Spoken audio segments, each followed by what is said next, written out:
Hello and welcome to News Tonight. I am Rhoda Ngonzi. Let's dig into it in the top stories tonight.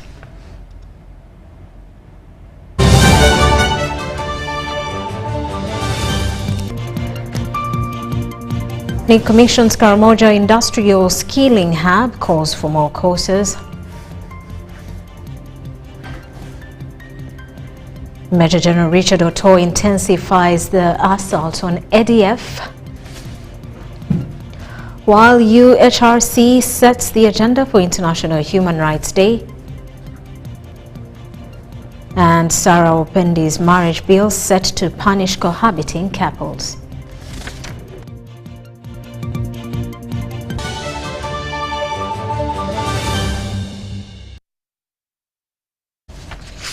Hello once again. President Yoweri Museveni has directed zonal industrial skilling hubs to incorporate the 4-acre model of farming as one of the courses offered to the youth. This, the president says, will hasten the country's quest for a middle-income status through commercial farming, which is one of the pillars of NRM for development. This was during the commissioning of the Karamoja Zonal Industrial Skilling Hub in a Park district, where he supported them with 5 million shillings in their endeavors. The idea behind this zonal industrial skilling hub is skills for industrial development and improved livelihood. The testimonies from some of the finalists in various courses speak positively to the cause. So I also, not only did I, from whatever I earned, I ensured that I saved a fraction. Of course, I worked for 2 months without pay. After my boss realizing that there is something in me and I'm capable of doing it, he gave me the job and started paying me weekly 25,000. I continue to business. She's appreciating so much the opportunity given to her for coming to learn in the hub, that she has achieved a lot. Only that she's thinking if she could get almost like 3 million, because she's lacking some items in her saloon. This is in line with the 2021 to 2026 manifesto of the ruling National Resistance Movement, whose page 80 focuses on youth empowerment. These are already the 836 jobs created, because these people are well trained. Now they are putting their hands on, and I want to tell you they are ready for any market. I appreciate the category of the learners enrolled in the presidential hubs, because they emphasize a clear message of NRM, of the African Union, of the Sustainable Development Goals of leaving no one behind. Museveni, who earlier on commissioned the hub, inspected courses and spoke to students, expressed hope. So I am happy the children have responded, and the parents are supporting it, and the leaders are supporting it. He wants more courses, besides hairdressing, bricklaying and concrete practice, welding and metal fabrication, among others introduced. Definitely motor mechanics must be added.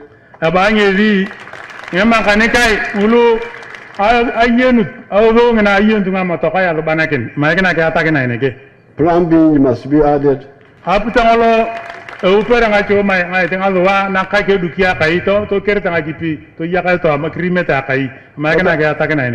would like to add also weaving and knitting. Agriculture being one of the first pillars of development, according to the NRM manifesto, the president wants the 4-acre model also introduced.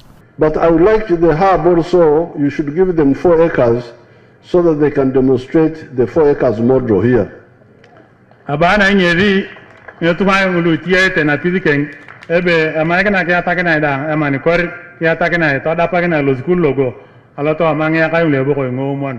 that the skilling hub deals with the small scale commercial agriculture, with the skills, the artisan skills, and then with a little bit of the service like hairdressing.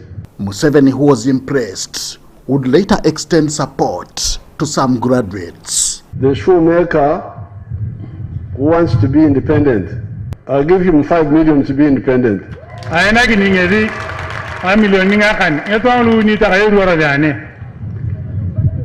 Then there is another boy, the welder. He needed also some support.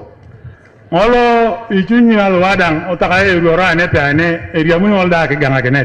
gave him 5 million. And then there's the Kagar, the one who can find a solution for my hair. She wanted 3 million, but democratically let me also give her 5. Museveni is in Karamoja sub-region for a 3-day wealth creation tour, of which commissioning this industrial skilling hub is part of the program. Henry Okrut, UBC. Now, the battle against the Allied Democratic Forces in Eastern Democratic Republic of Congo is intense. The Mountain Division and Operations Shujaa Commander, Major General Richard Oto's command, has given the joint troops a boost, and they are fighting harder than ever. The UPDF and the FARDC forces, led by Major General Richard Oto, are taking the fight to them. Our reporter has been embedded with the Operation Shujaa team and brings us this exclusive report. Because they are our neighbors. Kama kuna vita huko, lazima kama jirani moto na waka kwa kimbia kufanya nini? Major General Richard Oto has brought a fresh sense of determination to the battlefield, commanding the joint forces to push forward against ADF rebels in Sector 4. In all those 4 sectors, right from Semelinki up to the Mpox side, we don't have any rebel groups, apart from one group which recently crossed back from the northern part of Mombasa Commander Road, that is deep into Ituri province. General Oto's grit and determination have added a new dimension to Operation Shujaa, and the outcome is viable to the broader goal. It's a group of about 100 abductees, and when they crossed recently, there was an attack on a trading center in a place called PK 40. This is about 40 kilometers from Mbao, but it's a bit far from our border. Maybe Isopo province. So apparently, all the 4 sectors are free. This small group which has come back, we are handling them, and it's a question of time. So there is peace now in areas which have been liberated. Schools have resumed. Markets are operating. People are moving freely, especially this traffic. The ADF rebels have suffered significant losses, including the loss of their positions, and the UPDF and FADACA forces have been making gains against the ADF, and the pursuit is ongoing. For now, we have destroyed all their bases. When we were giving the presentation, we saw the military objectives. All the bases have been destroyed, but they are on the run. Until when are they going to be on the run? As long as they are being followed. And as they are being followed, they are being killed, the number reduces. After being defeated in Iluna and Mombasa, the ADF has relocated to the distant area far away from Sector 4. The UPDF and FADACA forces are actively pursuing them. Is it a threat to Uganda? It's no longer a threat to Uganda. So maybe if they moved very far, then they will not again have time to come back. But it's not about protecting our people only, because you also look at the regional security. And you know, UPDF has been playing a big role in this regional security. That's why we're in Somalia, we were in South Sudan the other time, and today we are in the DRC. Haruna Ntesasira, UBC News. An Uganda Human Rights Commission chairperson has directed attention to the intricate connection between human rights and environmental degradation. This follows an illuminated severe impact of recent environmental disasters on vulnerable populations and inequalities that emerge in the wake of these crises. The remarks were made ahead of the commemoration of the International Human Rights celebrations that are to take place next week. Uganda is facing environmental challenges, including landslides in Bulambuli and devastating floods in Kasese and other districts. These issues have drawn attention from the chairperson of the Uganda Human Rights Commission, Mariam Wangadia. 13% of the human rights incidences reported were environmental rights violations such as flooding into people's gardens, noise and dust pollution. Other environmental concerns include uncovered mining pits, cracks to houses, abandoned dumping sites, and poor waste disposal. Some of the response measures provided, like the temporary shelters and settlements, do not provide the much needed physical safety. Wangadia says the tragic collapse of the Chitezi landfill claimed 34 lives, while flooding and famine-related effects in regions like Karamoja compounded the suffering. This exposes women and girls to gender-based violence, manifested through sexual, gender-based violence, economic violence, and psychological violence. Although the Office of the Prime Minister has taken strides to respond to the plight of persons affected by environmental harms, more can be done to provide an enhanced gender-responsive approach. She called for balanced approaches in disaster management and environmental restoration, emphasizing the importance of prioritizing the rights and welfare of Uganda's most vulnerable populations. Many forests in the central region, Masindi, Hoima, and Amuru districts have been turned into farmlands due to their perceived fertile soils and the enticement of high returns from investments in agriculture. This has contributed to the adverse effects on the environment and the population living in those areas. The Commission also discussed plans for training religious leaders on the noise pollution right. And they considered that, yes, they are still human beings in the churches. And because they are human beings and they hold a sense of power in the community, that power can still be abused.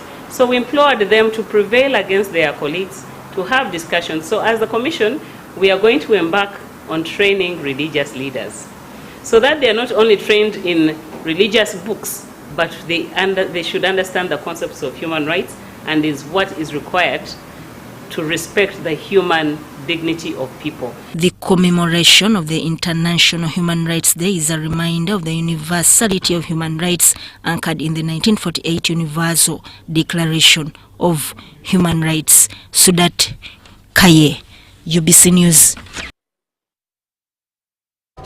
And Kyambogo University intends to strategize and focus on postgraduate programs to enhance research. The university is set to hold its 20th graduation ceremony from the 10th to the 13th of December this year, with a total of 11,721 graduating students, including 8 PhD recipients. The 11,721 students are expected at Kyambogo University's 20th graduation include 5,704 males and 6,017 females.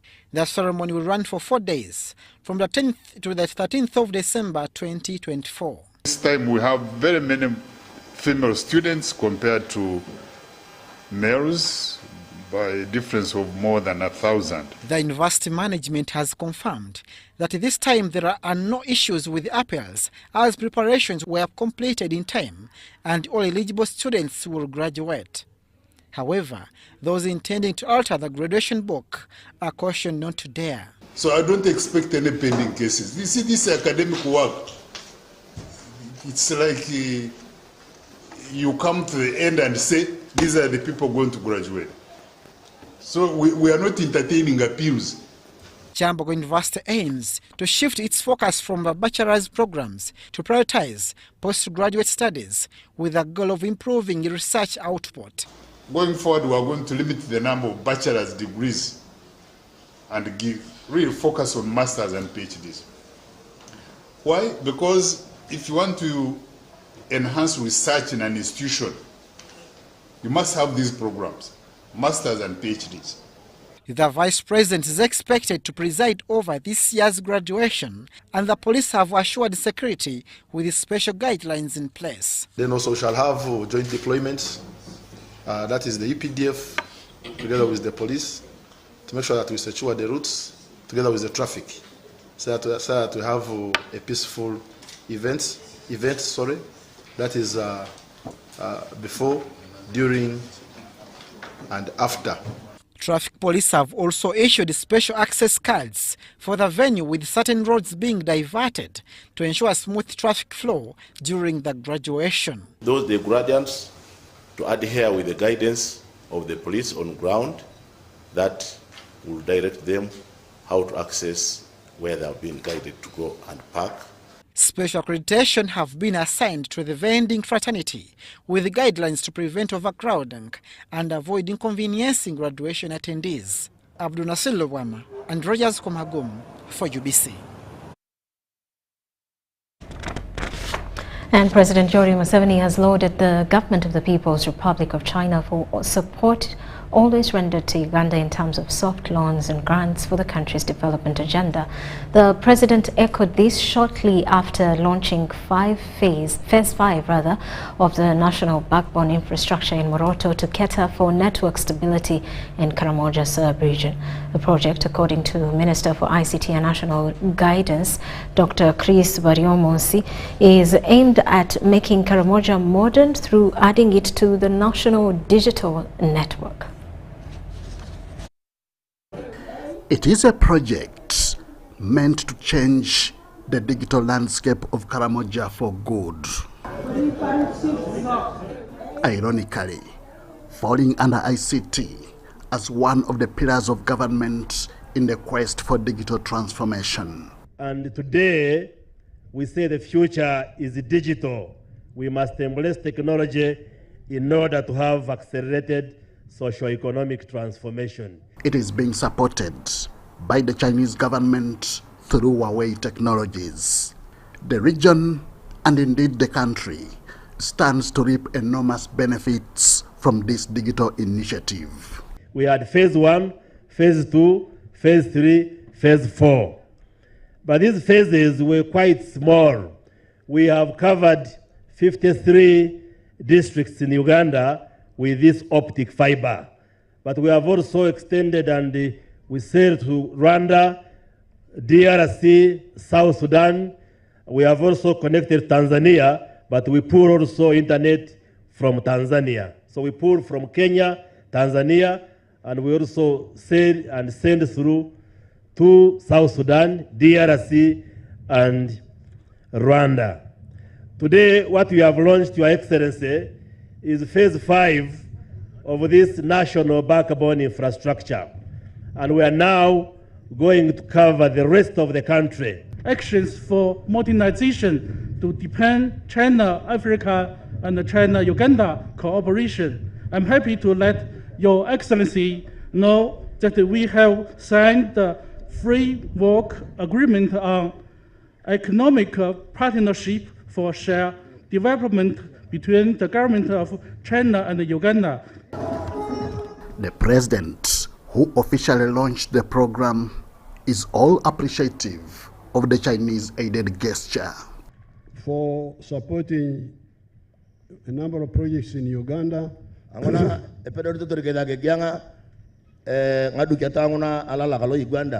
using soft loans through the Exim Bank of China,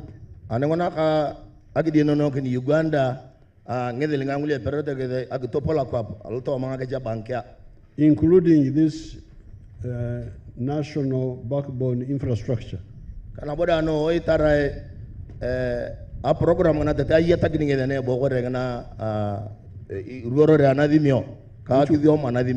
Which we have now extended here. We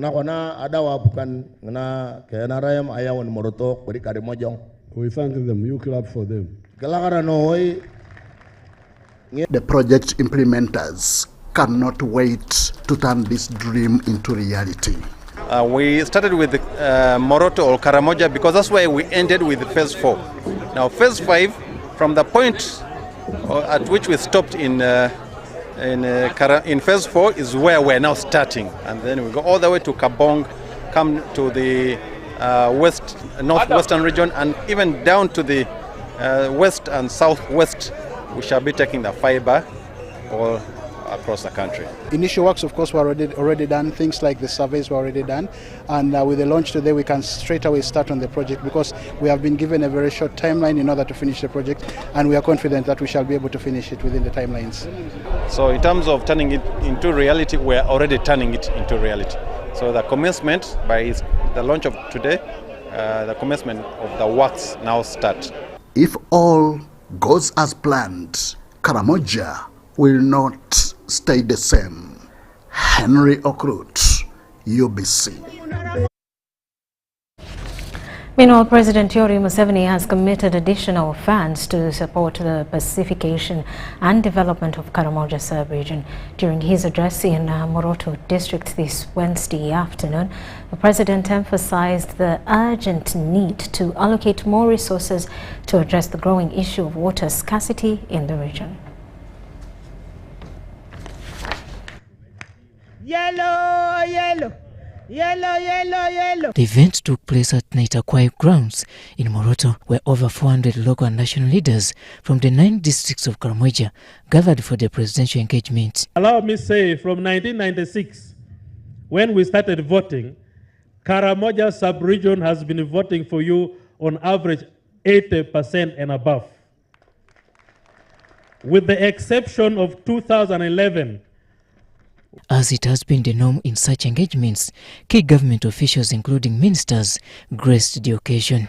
1 billion shillings has been sent to each district in Uganda. And 1 billion shillings is supposed to support and enhance the resources that are already there. But most districts in Karamoja, and we have now the records, they take the money to the petrol station, and then the engineer and the cow, and and they just eat it like personal money. I can tell you, your days are numbered. The Prime Minister and Vice President's addresses rubber-stamped the government's commitment towards revitalization of Karamoja sub-region. Under your leadership, Your Excellency, you have seen significant investment in infrastructure with positive impacts, economic stability, growth, and democracy and the rule of law, coupled with political stability. I want to inform you, fellow leaders, that 35% of all the commitments by government are so far fulfilled.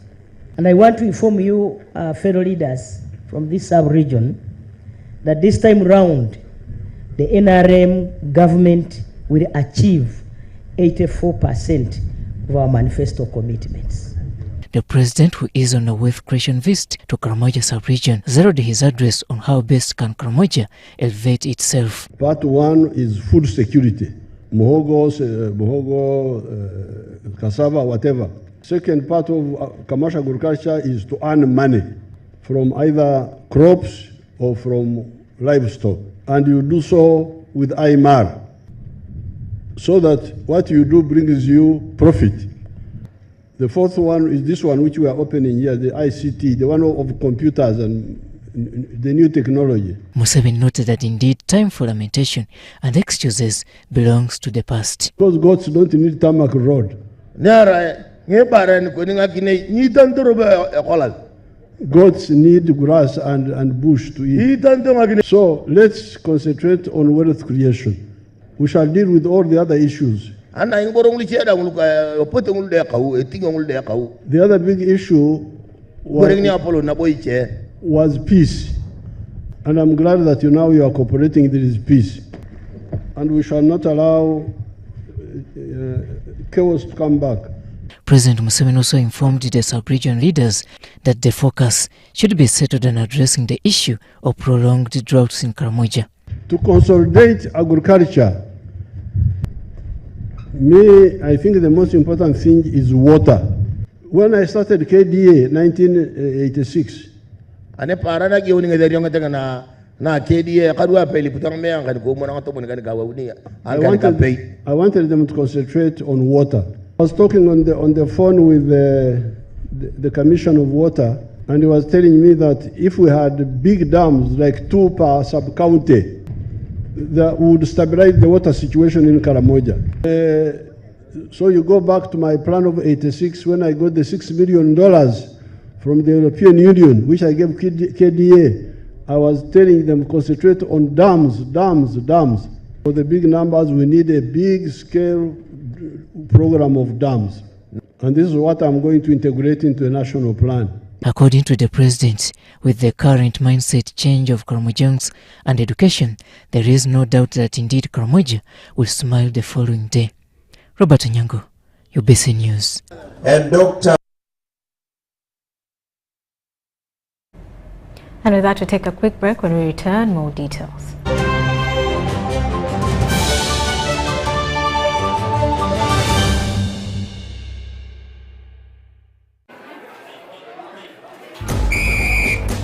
To be a winner, it requires that you exceed all the limits of mankind and womankind.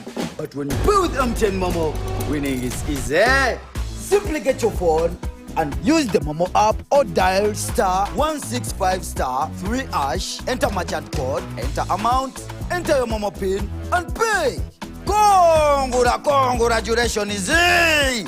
Your stomach is full and now you stand a chance to win mobile money with MTN Momo.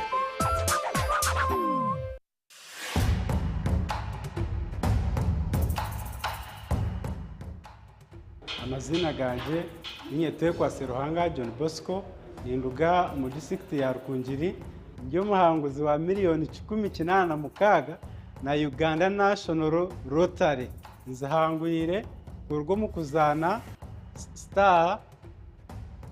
*278# ngafuna message eriko ndio muhanguzi nashemererwa konka nabaza kugira ngo neri y'abafere sente ziriyo zone bakaziteka ko nazihangwira. Uganda National Lottery. Dream, play, win. Participants must be 18 years or older. Play responsibly. The Uganda National Lottery is operated by Ituba Uganda and regulated by the National Lotteries and Gaming Regulatory Board.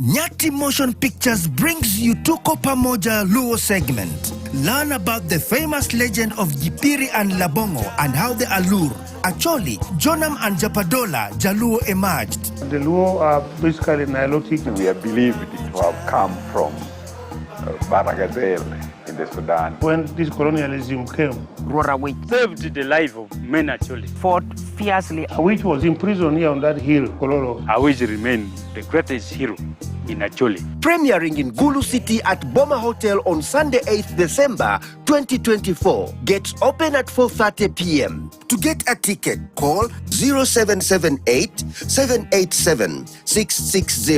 Tuko Pamoja?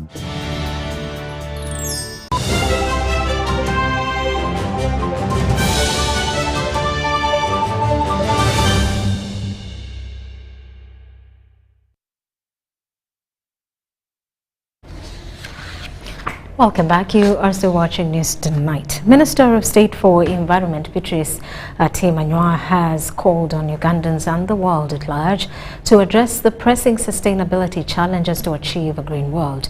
Anywa echoed this during the 3rd International Conference on Geographical Science for Resilient Communities, Ecosystems and Livelihoods under Global Environmental Change. She was opening the 3-day conference at Africana in Kampala. Climate change and resilience, disaster risk management, displacement and migration, the changing geography of agri-food systems for societal resilience are key to sustainable environment and health. So we want to take stock of the technologies, we want to take stock of the knowledge, we want to take stock of the innovations, we want to take stock of those things that are being done at the local level, but they are really imperative in making sure that this journey is safe and we reach 2030 in a safe way. Professor Boyenza Makadasi, Academic Registrar representing Vice-Chancellor Professor Barnabas Nawangwe, tasked the participants on how they can enhance the available evidence and knowledge for societal transformation to attain the sustainability agenda. It is my firm belief that through this gathering we can collectively make strides towards bridging the existing gaps and addressing the pressing agenda issues that remain ahead of us to achieve the Agenda 2030. Umukuka Jude Mudoma, a cultural leader of the Bugisu and also an environmentalist, called on scientists to work with traditional institutions to curb disaster risk management and restoration. Traditional institutions play a very, very vital role in managing natural resources and promoting sustainable development. These institutions are based on our cultural values and norms. So anything science is doing, they should not do it without the cultural attachment. Beatrice Tim Anwar says government awaits the outcomes of the experts in the conference to help explore the changing geography of agri-food systems, sustainable cities, emerging technologies for societal resilience, and the intersection of environment and health.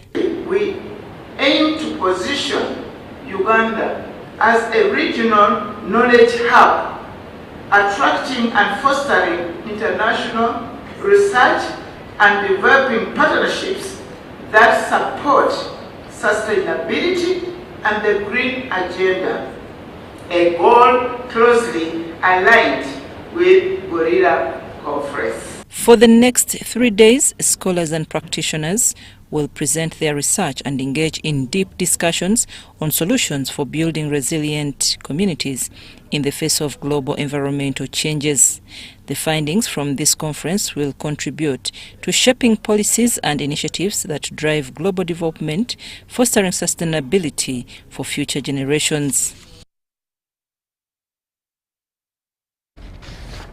And the Minister in charge of General Duties at the Office of the Prime Minister, Honorable Justin Lumumba Kasule, has urged workers MPs to collaborate with other members of Parliament to push for the interests of workers in the country.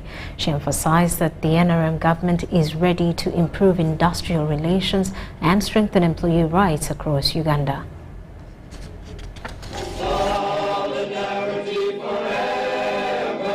During the conference, different unions such as the National Organization of Trade Unions, NUTU, and the Central Organization of Free Trade Unions, COFTU, under the social movement unionism approach, proposed solutions to address the challenges faced by workers in Uganda. Honorable Justin Lumumba Kasule made these observations while addressing union members at Serena Hotel in Kampala. Of the different unions, you must volunteer to be able to work around with government and individuals to achieve this. You must have a team of strategic thinkers. I've told you, we can do all that you have raised here and even much more. But how is a very important issue. The Deputy Attorney General, Honorable Jackson Kafunzi Karugaba, called on union leaders to work closely to ensure a smooth relationship that enhances workers' well-being. We work closely with Wakajara, we work closely with Abdul Sore, Margaret Agnes and Wakawini. They are a good team. I pledge to you that I will work with Wakajara and the other colleagues to see to it that the issues presented I have brought to the floor of Parliament. The Member of Parliament representing workers, Honorable Ainaitwe Kajura, highlighted that Uganda is the only country in East Africa without a minimum wage bill, which possesses a significant challenge that must be addressed. Of influence, so that we can have things done in the right way. In East Africa, it is only Uganda that has no minimum wage. So we must get out. I must be in those positions of influence to make sure things are articulated and we put them on the floor when the party is behind us. The chairperson of the Patriotic Movement of Uganda, Mile Toyota, expressed his readiness to join forces with workers' unions to foster better working relationships across the country. But I think we have to join our hands and our effort to put those things right. When PRU comes, please support it. Those are the things that we yes, we are trying, we are coming up slowly, but we need your support.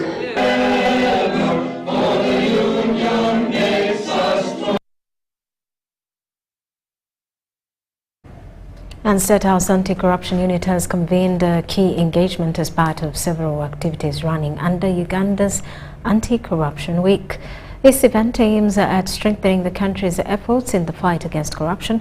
In attendance was Inspector General of Government Betty Kamya, who commended this engagement as timely and crucial in the fight against corruption, an issue that continues to pose significant challenges to governance and economic development. Thank you very much. This week, Uganda joins the global community in the fight against corruption with a series of events designed to raise awareness and strengthen policies to combat the vice. As part of Uganda's Anti-Corruption Week, the State House Anti-Corruption Unit hosted a special guest presentation by Nicholas Rowell, a leading UK-based anti-corruption consultant. Rowell engaged with staff on strategies to stop the supply side of corruption, a key issue in the fight against the vice. So you can detect bribery and corruption from what's known as a red flag. So it's a fact or detail that could be a sign of corruption or fraud. It doesn't mean necessarily there is a violation of the law, but it raises a question or a concern and requires an explanation. In his presentation, he discussed on how to create policies that target both the supply and demand sides of corruption.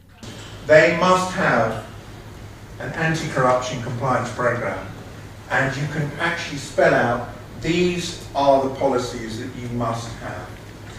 And we will conduct inspections on you with notice or without notice. And any company that does not have these procedures will be liable for a fine. Henry Isoke, the head of the Anti-Corruption Unit, while commenting on the presentation, acknowledged working together with other government agencies and departments to have corruption pushed to the sides. Working together is the way. We're a number of agencies, and that is now confirmed by the representation we have. The Inspector General of Government, Betty Kamya, also spoke about the timelines of Royal's presentation, emphasizing that it's an important step towards creating a corruption-free environment in Uganda. Mr. Rowell's presentation is very timely because he has given us another tool. You know, for us we have been focusing, and we still focus also, on recruitment of the people to join the war in corruption. But he has also made us focus on the institutions, that each institution need to have an anti-corruption policy, very strict.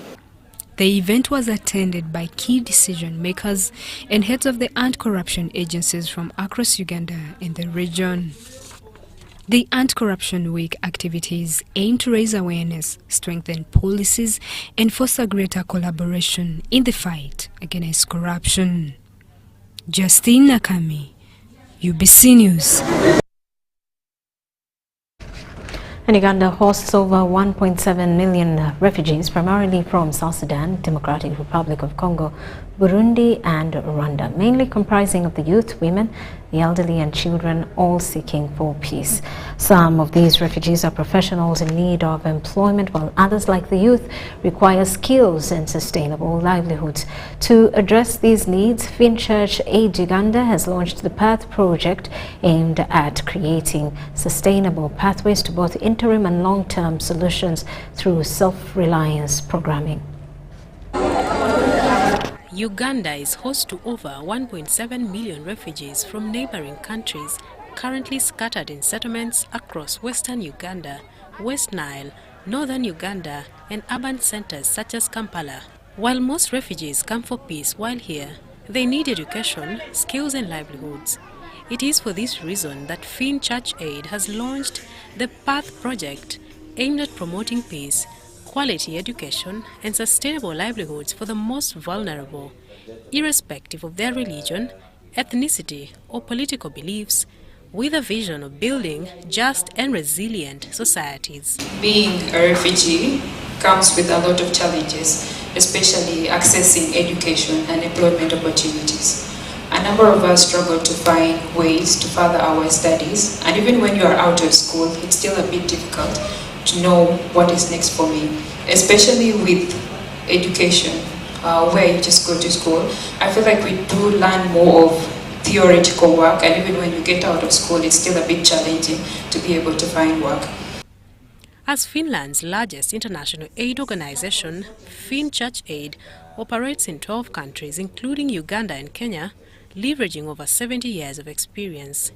It focuses on 3 priority areas: right to education, right to livelihood, and right to peace. So we are looking at livelihoods in terms of self-reliance. How can a refugee be self-reliant? So we thought by providing these skills to the growing number of youth in the refugee settlements and also in Uganda, we would provide employment opportunities in the creative industry sector.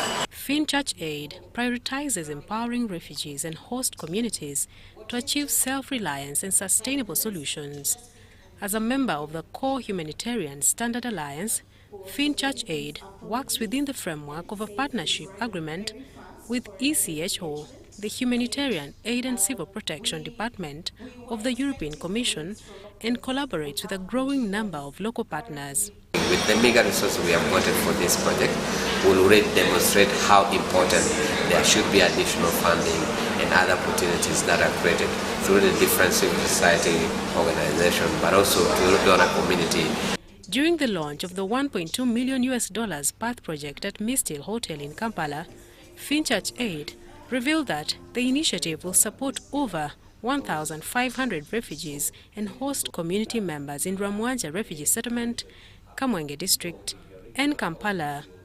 Our purpose today is to appreciate the contribution of Finchurch into the refugees and those communities towards Uganda's humanitarian efforts, facilitate cross-sectoral collaborations, and to even explore legislative and policy opportunities on our part as government. The Joint Committee on Legal and Parliamentary Affairs has started receiving submissions on the Marriage Bill 2024. Some stakeholders decried the clause in the bill, which imposes criminal actions to individuals found cohabiting. They are advocating for deletion of the clause to give free consent of staying together if both hit the adult age of 18. The Marriage Bill 2024 seeks to reform, repeal and consolidate the legal framework governing marriages in the country. Makerere Law Society and Denver are the two groups that have submitted their views in ensuring that the Marriage Bill 2024 reflects the needs of Ugandans. What we hope is that the regulation of this particular institution, and even at the dissolution of marriage, that we have a progressive legal framework, that we have a framework that actually provides for all the elements so that you're not pushing courts to legislate. The bill seeks to reform, repeal and consolidate the legal framework governing marriages in the country, to provide for recognized marriages, registration of marriages, marital rights and obligations, conversion from one form of marriage to another, among others. We are petitioning that it becomes private. The marriage institution is sacred. It's celebrated in church. It is in the Bible according to the Christian denomination.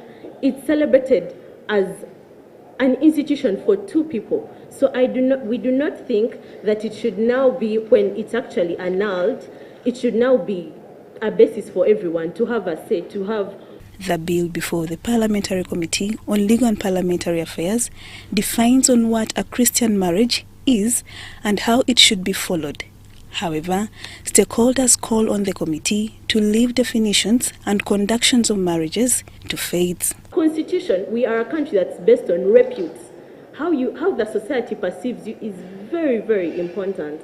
So marriage and its dissolution should actually now be left to those parties. Because if I'm Googled or if someone looks me up and they get those details, even as an adult, I did not consent that in the judgment the judge puts all these details to prove that maybe there is the marriage has come to an end. In the same bill, those practicing cohabitation are to face criminal actions. This clause, according to stakeholders, should be removed to give adult couple free consent of staying together. Let us look at it on the negative implication. There is a very big scope of the population that is going to be affected. So when this bill becomes progressive under clause 61, providing for such kinds of arrangements where people now under this 1889, it would be criminal. In my opinion, if you now bring 91, it would be counterproductive against 61. So 61, you're now progressively protecting the children born in such an arrangement. You're protecting the maybe equitable interests that would accrue to people living together, maybe doing business together, and so on. So, an urge to define the requirement for a mandatory pre-marital counseling under this bill is seen as a challenge that may outweigh its potential benefits.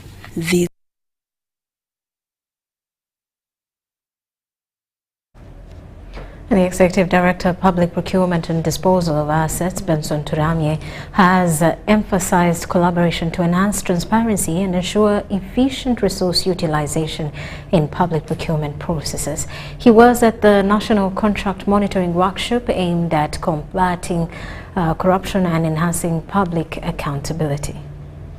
The workshop strengthened ongoing efforts between PPDA and civil society partners to promote a more dynamic procurement system aligned with PPDA's vision. The Executive Director of Public Procurement and Disposal of Assets, Benson Turamye, announced that the authority has signed a memorandum of understanding with 28 regional civil society organizations, which have monitored more than 650 projects now, with an estimated value of these projects of 500 billion Uganda shillings.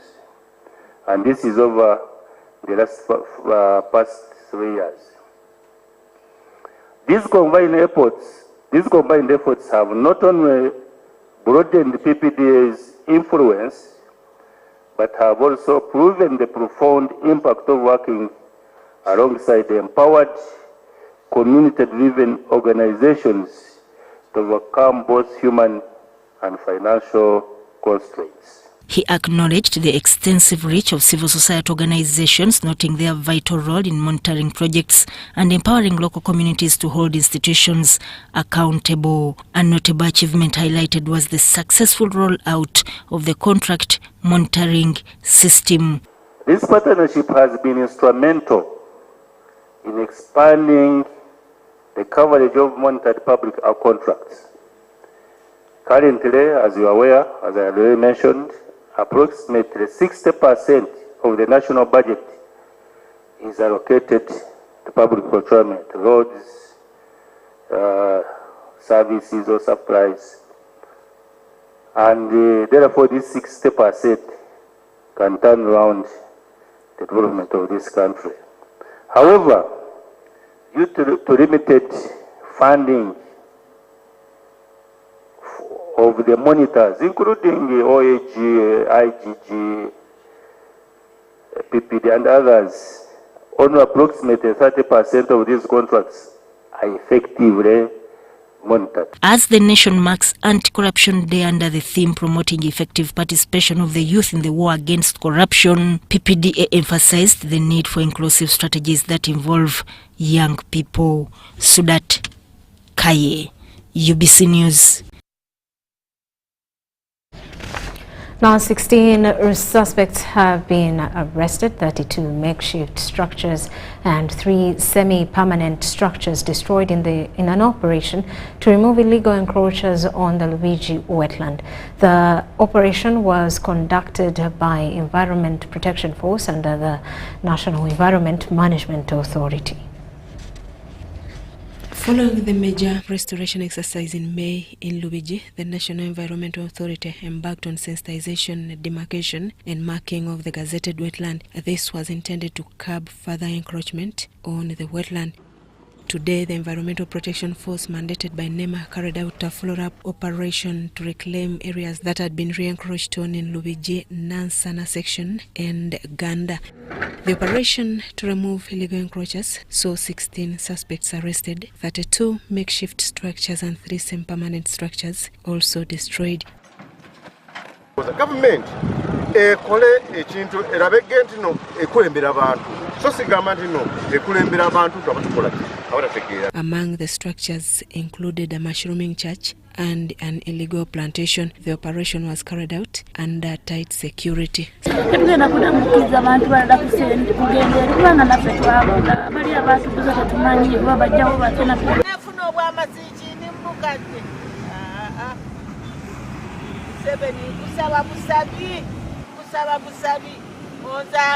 NEMA yatutegeezaako emabegako awo ng'erina olukiiko ku kyaki ya Pastor Wilson Kugembe.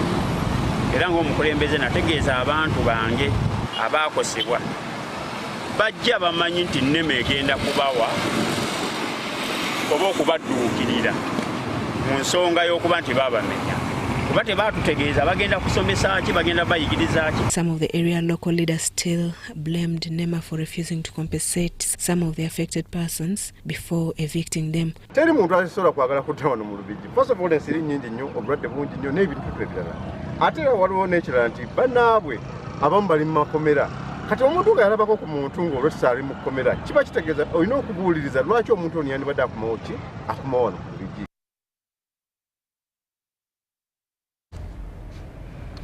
Now, a tragic incident occurred at the historical Nakayima tree in Mubende, where a falling branch claimed the lives of 4 people and left several others injured. The accident took place at around 5 a.m. during a gathering of over 200 people. In response, the Deputy RDC for Mubende, Abubeka Birungi, ordered the temporary closure of the site for safety reasons. Nakayima tree, located at Boma Hill in Mubende municipality, is a revered cultural landmark known for hosting gatherings related to cultural ceremonies and Thanksgiving rituals. To the hospital, and so far as I'm communicating, 4 are dead. 3 of them are in the hospital, and 1 is still here and is being taken by the police.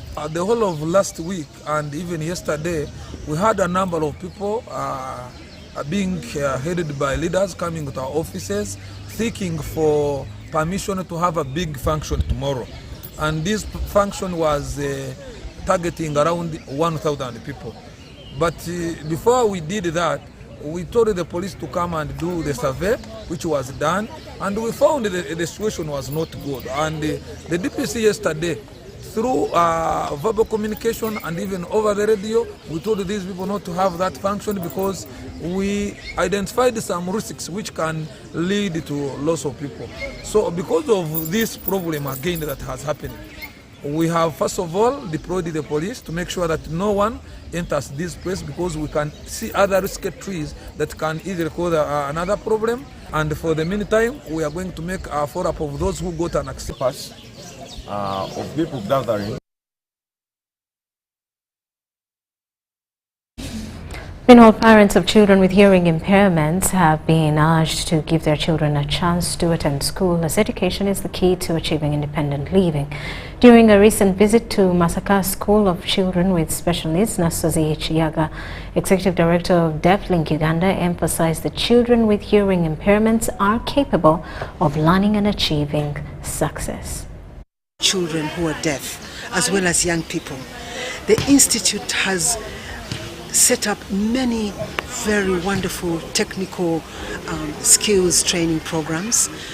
Most of them are really state-of-the-art. We have come to visit to explore many opportunities for children who are deaf, so that as soon as they finish primary education, they have a place that they can come to further their education in Uganda. And the work of Masaka School for Children with Special Needs is an indicator that deaf children can learn, they can achieve, they can become independent adults with skills of their own to become innovative. So we are really appealing to parents who have children who are deaf there. Give them an opportunity to education, because education and skills training is the key to independent living.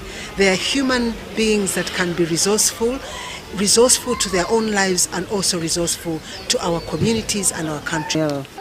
But before, when I was younger, my father refused to take me to school. My mother tried to look for money growing potatoes. You know potatoes and cassava? She used to bring these to school to the headmaster to request the head teacher to accept these crops in lieu of my school fees. My mother kept bringing these fruit crops every Saturday and Sunday to the school, and I started my nursery school until primary 7 at this school. But my father refused to pay my school fees. My mother was in pain. She was so determined to see that she was proud of me, that I succeeded. Now, when I look back at my life as a successful young adult. When I entered to Wakiso School for the Deaf in S1, it was an academic school. DeafLink Uganda came on board to support my education from senior to right up through until I went to college to become a graphic designer.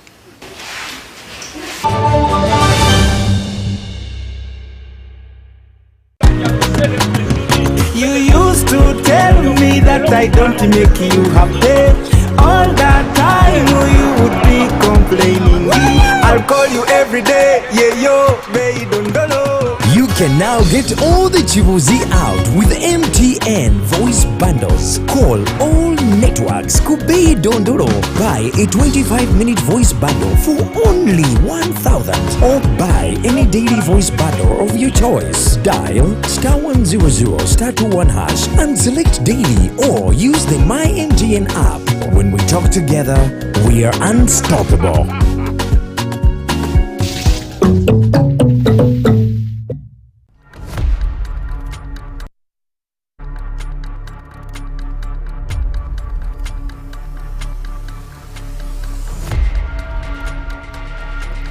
Uncle Mo, asiri koja tukwasa. Vayo na wasajja batusonyiye. Chikakasi. Vayo. Government has done it. Uganda Revenue Authority has taken you off the burden of paying interests and penalties. All you have to do is to pay your outstanding principal tax to benefit from the waiver of interests and penalties that runs till the end of December 2024. Call us on our toll-free line or email services@ura.go.ug. Uganda Revenue Authority, developing Uganda together. The first Deputy Prime Minister and Minister for East African Community Affairs, the Right Honorable Rebecca Kadaga, State Minister Honorable James Magode Ikuya, and the Permanent Secretary, Mrs. Edith Mwanje, congratulate His Excellency the President and the people of Uganda on the milestones and achievements attained in the 25 years of existence of the East African Community. The EAC has registered tremendous achievements, which include one-stop border posts, robust cross-border infrastructure, harmonized education systems, and a single customs territory. These have revolutionized the people on how to trade, learn, and grow. The celebrations to mark EAC at 25 will be on Thursday the 5th of December 2024 at Hotel Africana starting at 9 a.m. You are all invited.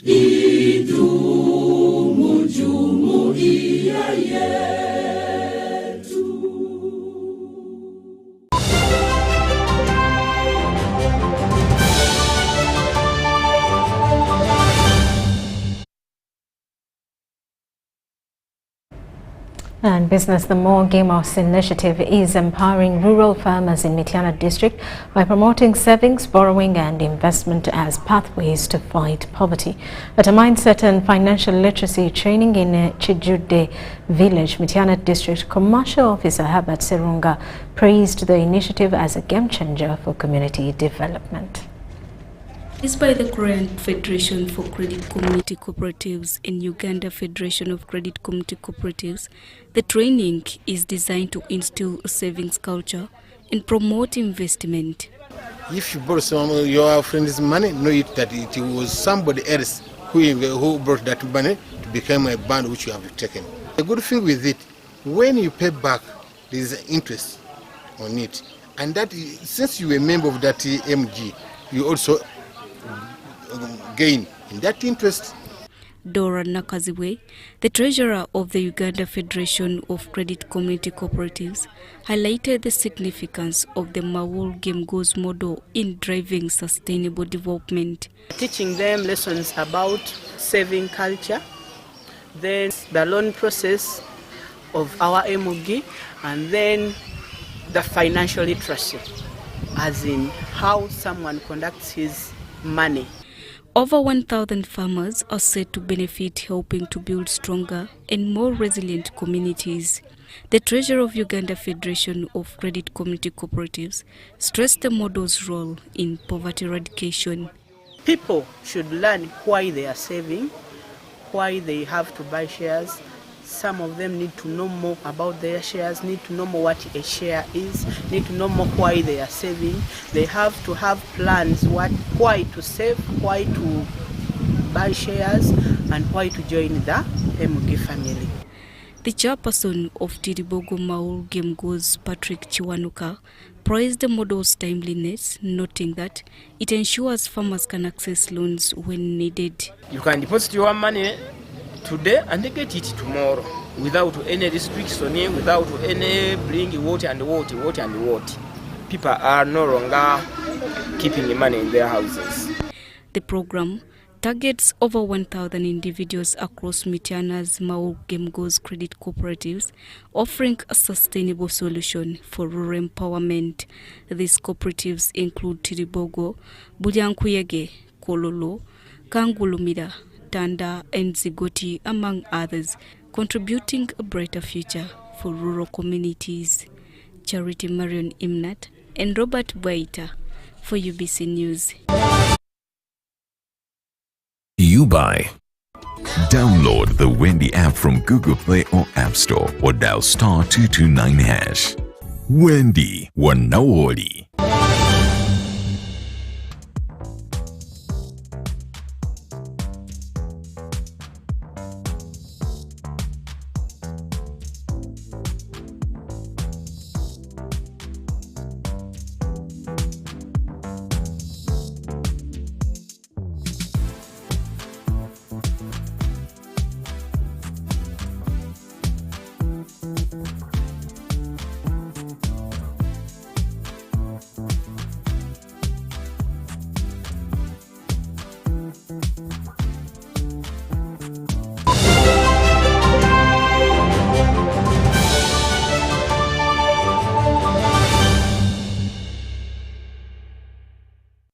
The Ministry of Health informs the general public that there are some cases of Mpox detected in Uganda. The ministry, working with partners and affected district local governments, are doing their best to contain the situation.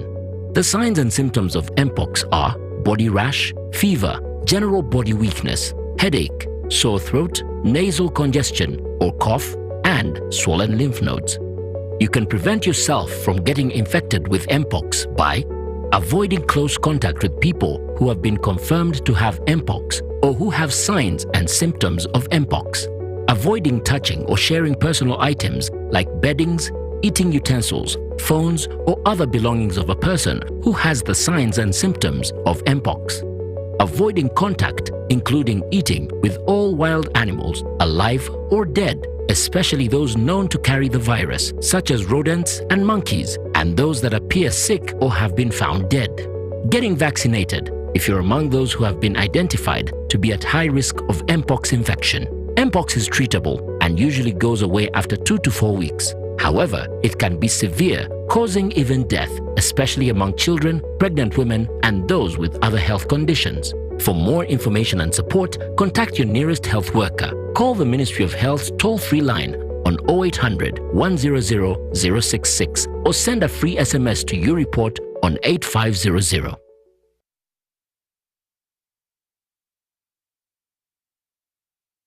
Step into a world of excellence, comfort and pride with Royal Form Furniture, crafted to perfection right here in Uganda. We bring you state-of-the-art living room furniture and bedding products at affordable prices.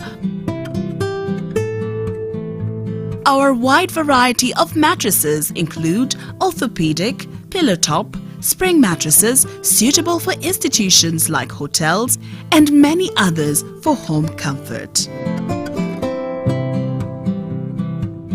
With every piece telling a story of royal excellence, our products are built with the highest quality materials made to last. Experience royalty with Royal Form Furniture, proudly made in Uganda, so buy Uganda and build Uganda. Visit our showrooms at Ginger Road, Kyambogo Junction, Bukoto Chisasi Road, and on Victoria Mall, Entebbe, on the first floor.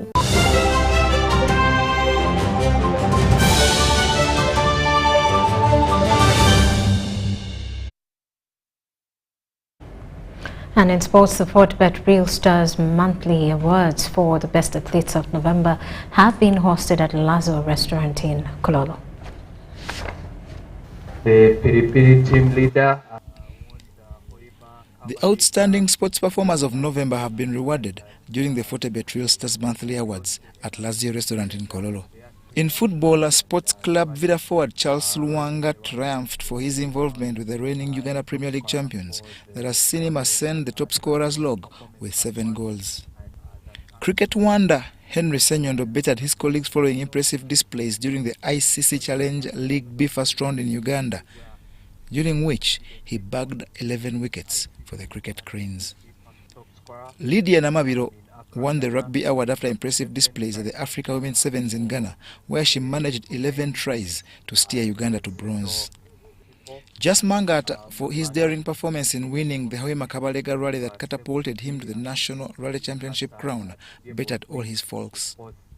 The winners were rewarded cash prizes and plaques from the organizers and partners like Jude Color Solutions and Fortibet. At the same event, a veteran journalist Hassan Badru Ziwa received the Life Achievers Award for his works towards the sports sector.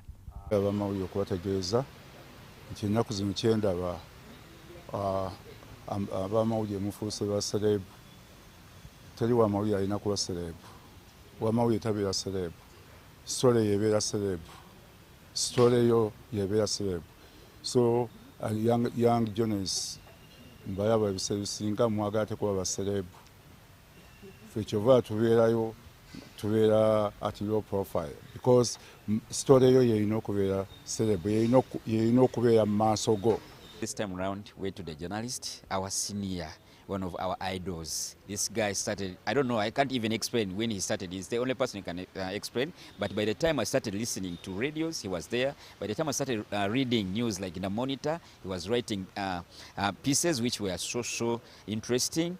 Up to now, still relevant to the society. The Real Stars Monthly Sports Awards started in 2018 and have over the years rewarded more than 200 winners who cherish the occasion that they say inspires performances.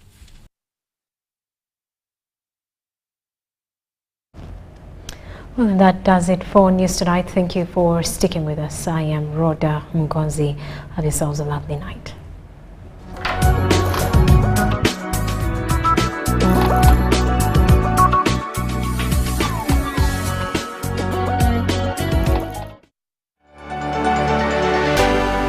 UBC, inspiring Uganda.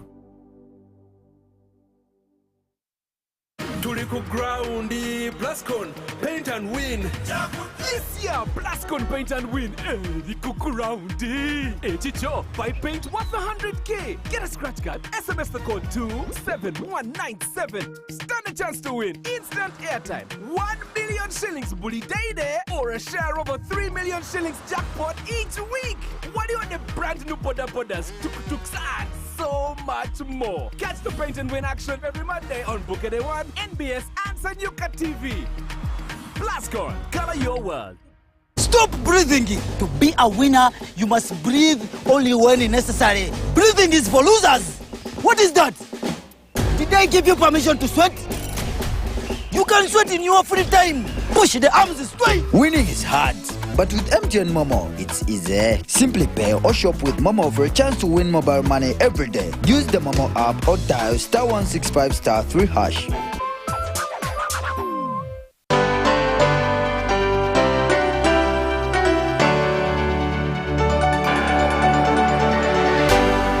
UBC, inspiring Uganda.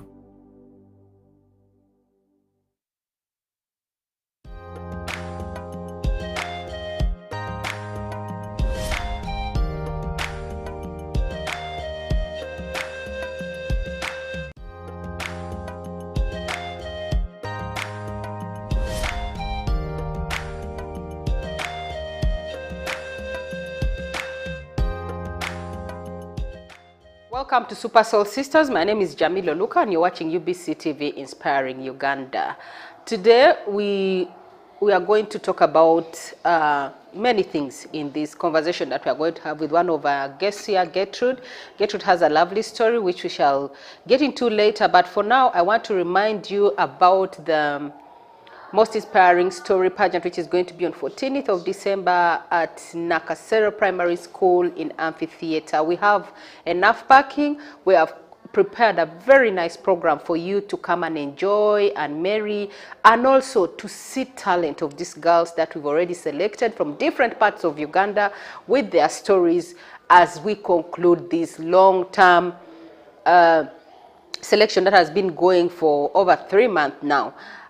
We also want to remind you that on that day we have put a very small fee for affordable, 20,000 for the main entrance, everybody, and then 500 for a table, and then VIP 1 million. Like if an organization which supports the girl child or anybody decides to come and take a table, we will give you at 1 million, that is VVIP, and all this money that we are collecting is going to be supporting the girl child. Also, I want to remind you about this campaign which is ongoing still for supporting the girls of Super Soul Sisters.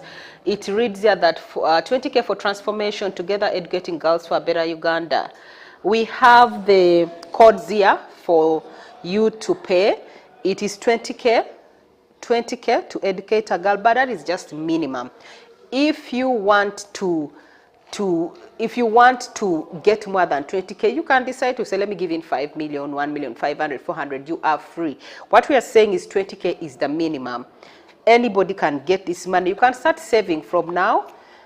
Save for like 20 days and you give in, save for more days and give in, so that we give these girls a chance to go to school and study. Some of them are at university, some of them are in senior one, some are in mid, in O level, others are in A level, and all this money we are going to be supporting these girls. Also, I want to remind you that not only are we going to support these girls, but with the partnership that we have with the Plan International and FAWE Uganda. FAWE Uganda supports girls by giving